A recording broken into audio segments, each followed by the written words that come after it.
So, chapter 2, section 4, inverse operations. Inverse is another word.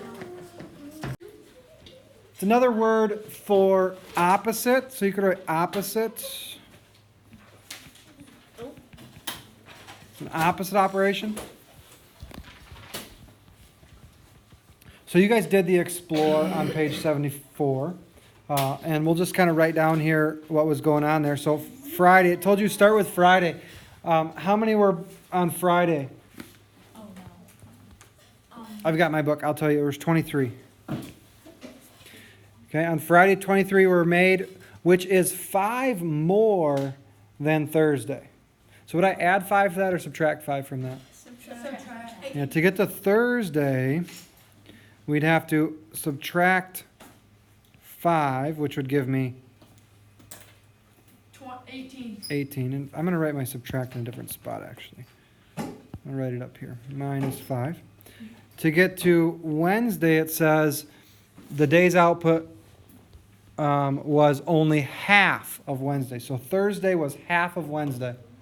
So how do I get to Wednesday from Thursday? 36. Yeah, so you do 36, which is times how many? Times 2. Times 2. And then Tuesday says it was 4 fewer than, Wednesday was 4 fewer than Tuesday. So we'd have to add 4 to Wednesday's. It'd be 40. And then Monday's was twice, Tuesday was twice as many as Monday. So 20.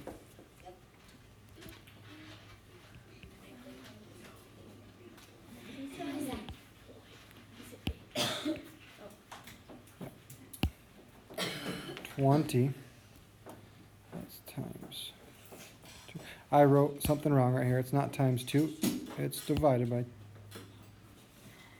Nope. This has got to be divided by 2. Right? We took Tuesday, we divided by 2 and got Monday. Yes. So this is what we'd call working backwards.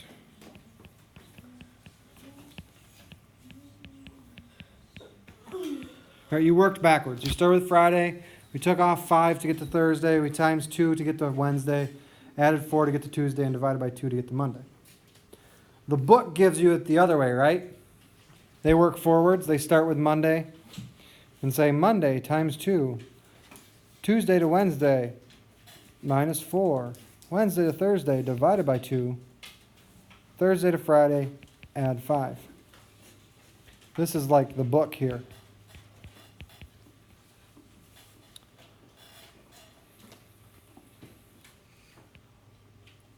What do you notice about working backwards in book between Friday and Thursday? They're all opposites. They're all opposites. Each one of these. Multiply by 2 or divide by 2. Add 4 minus 4. Divide by 2 times 2. Inverse operations are we're going to be doing the opposite operation. We're going to undo something we already did. So if you add 5, you're going to take 5 away to undo it.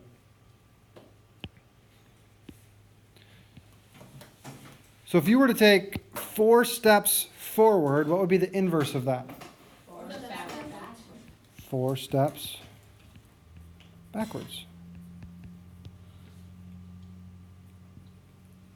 If you have a number and add 5 to it, what would you have to do the inverse? You'd subtract 5, gets you back to the number. If you multiply by 4, what are you going to do? Divide by 4. Divide by 4.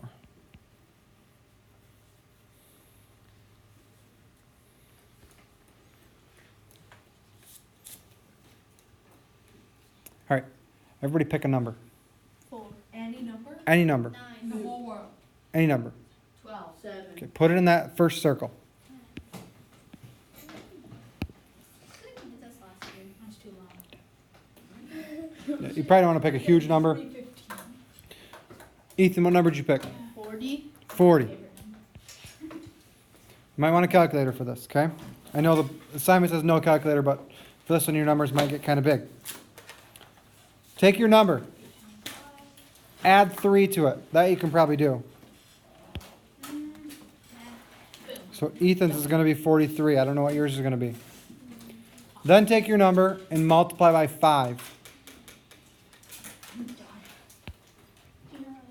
Ethan, did you get 215? Yep.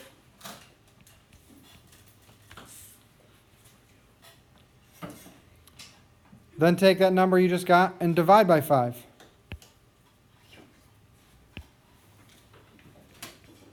Ethan, did you get 43? No. 215 divided by 5? Oh, no, I did 42. Yeah.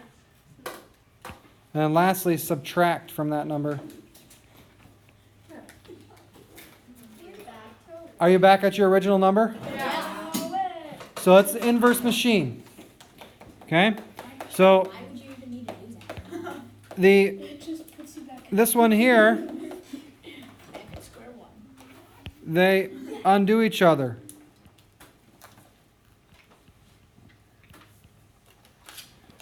Times 5 and divided by 5. They undo each other.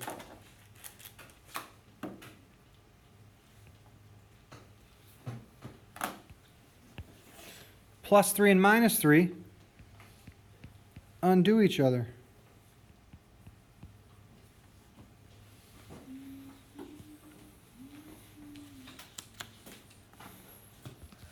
So inverses undo the other number.